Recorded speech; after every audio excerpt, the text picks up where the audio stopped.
ఉమ్మడి నిజామాబాద్ జిల్లాలో పలు మండలాల్లో తొలి విడత పంచాయతీ ఎన్నికల పోలింగ్ ప్రశాంతంగా సాగుతోంది. కామారెడ్డి జిల్లాలో 10 మండలాల్లో మొత్తం 167 సర్పంచ్ స్థానాలకు 1520 వార్డు స్థానాలకు ఓటింగ్ జరుగుతోంది. ఇందులో ఇప్పటికే 11 సర్పంచ్ స్థానాలు, 433 వార్డు స్థానాలు ఏకగ్రీవమయ్యాయి. ప్రస్తుతం 156 గ్రామ పంచాయతీలకు ఎన్నికలు జరుగుతున్నాయి. పోటీలో 727 మంది అభ్యర్థులు బరిలో ఉన్నారు.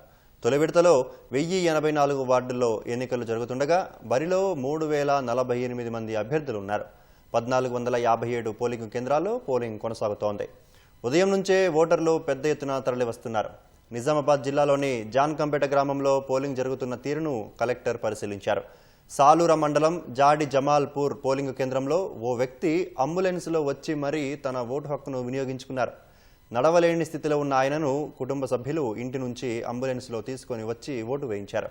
పోలింగ్ అధికారులు అంబులెన్స్ దగ్గరికి వచ్చి ఆయన ఓటు హక్కు వినియోగించుకునేలా ఏర్పాటు చేశారు.